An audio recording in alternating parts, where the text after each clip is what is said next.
Excuse me. I thought the ball game changed in the second half because defensively we became the more physical team.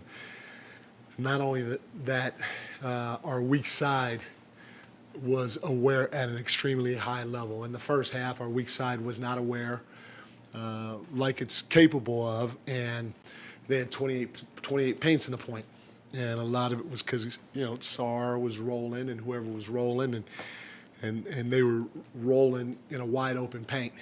And they were either catching it for lobs and dunking it, or shot was going up and they were rebounding and dunking it. And I thought in the second half, our low man was extremely active. It was led by Josh. Josh had a heck of a game defensively. He guarded all types of guys, from C.J. McCollum to Sarr at times. And he was our defensive player of the game. He more than deserved it because of his activity, his awareness throughout the course of the entire ball game. And then he had 10 defensive rebounds. I thought Cat was huge. We had a stretch where we couldn't score, and that's what all-stars do. They carry the load for you offensively, and he did a great job with that tonight. And as you guys can see, trying to move him around won't allow teams to tee off on him. And the learning curve is still big for him, for me, and for us in terms of trying to move him around and put him in different spots. But every game, every practice, every shoot around, he's getting a little bit more comfortable with it, as you can see. I thought our defensive transition was pretty good. That team wants to play fast. They had 8 fast break points. And then the last thing I'd say is we had 44 field goals, and 32 of those 44 were assisted. And so our guys did a great job of trying to share the basketball and play for one another tonight. You mentioned the aggressiveness defensively, but Yeah. it looked like in the first half, Cat offensively very aggressive, looking for a shot and also taking it to the rim. No, Cat was a monster. He was a monster on the glass. He was really good defensively. He was a monster inside, outside. He's starting to feel and find his rhythm in what we're trying to do. And but I'm telling you, there's still a lot of room there to grow, not just for him, but for us to learn him, starting with me, and us to continue learning the different points or parts of what we're trying to do offensively. He's a monster. No, you good. After that Milwaukee game, he held himself accountable, said he needs to be better for everybody, put the team in a position to win. Did you guys talk after that game? Because it seems like you've been different, particularly the last 2 nights. Did you guys get on the same page and discuss anything? No, so I've said this before. This is a process, and we've had a lot of guys that have been out and hadn't practiced. And, again, start with me. I said this last game, I got to put the guys in a better – I got to help try to put these guys in a better position, whether it's on the floor or whatever or rotation-wise.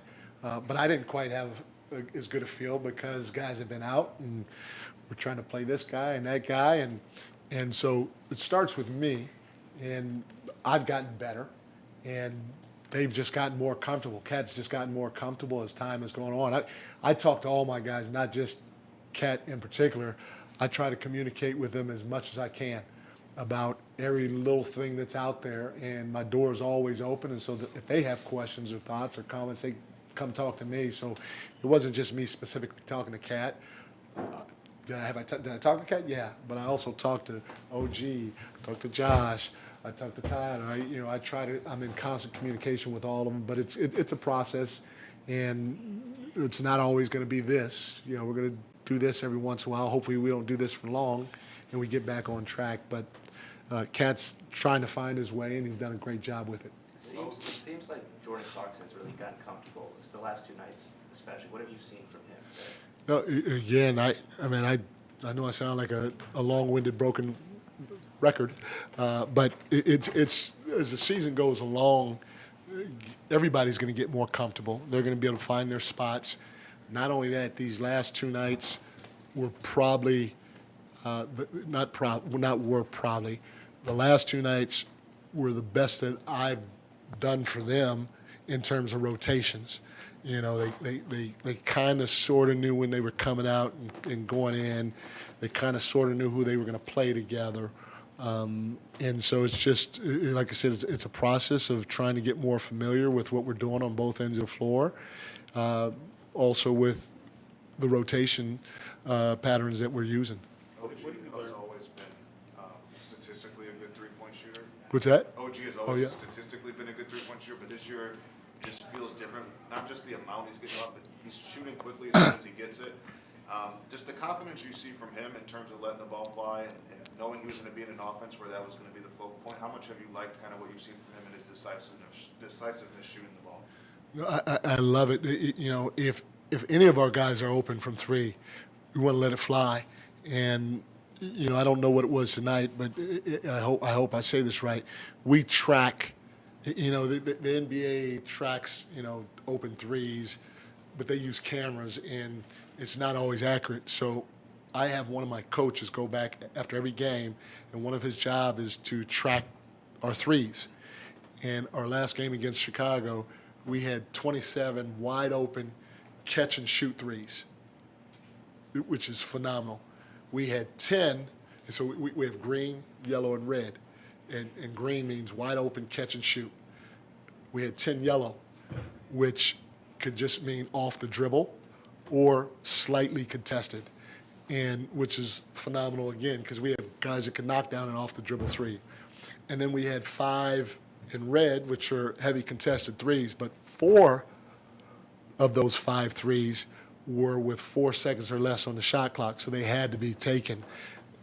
To know you had 27 wide open catch and shoot, 10 yellows, and 5 reds is phenomenal. So all of our guys are making quick decisions. That's one of our staples offensively. We want to make quick decisions before the defense has a chance to get settled in, and that's shooting the ball, passing the ball, or snap driving to put more pressure on them.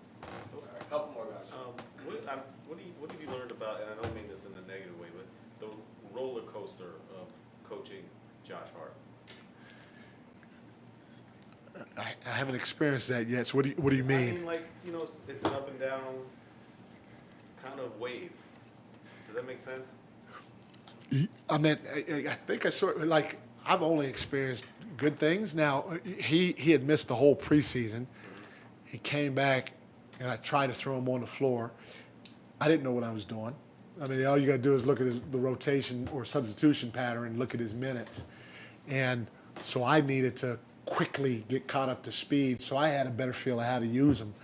And I'd say these last 2 games are probably the first time that he's had consistent minutes. Not only that he's had consistent minutes, but I knew what to do and when to put him in and how to use him out on the floor. And so I haven't experienced the roller coaster yet, but if I experienced the roller coaster, because it just, like I said, it didn't start off good because for me, because I didn't know what the hell I was doing, you know, to give him credit. And then he had been out for a long time. But these last 2 games are the first time that I know for me, and you can ask him, but I know for me, I felt comfortable not just with him, but with our whole team. And I knew when I was going to put him in, when I was going to take him out, who I was going to play him with, and all that other stuff. What's it like to be, as a coach, to watch a team go from up at 3 at half to then in the blink of an eye up by 26 with the game pretty much put away? Did you expect that to happen in third quarter like that? Our last 2 games in the third quarter, I think Chicago here, we outscored them 37-29, and tonight it was 41-24. And so our guys, you know, whatever Casey's giving them at halftime, he's got to keep giving it to them because we've come out these last 2 games locked in and ready to go. Now, did I know we were going to outscore them 41-24? No. But are we capable? Yes. And like I said, it started defensively for us, which gave us an opportunity to get out and run and share that basketball in transition. All right. Thanks, bro. Thank you, guys. Wanna try to boast at what I look like. Think I'm gonna try to wear, pull up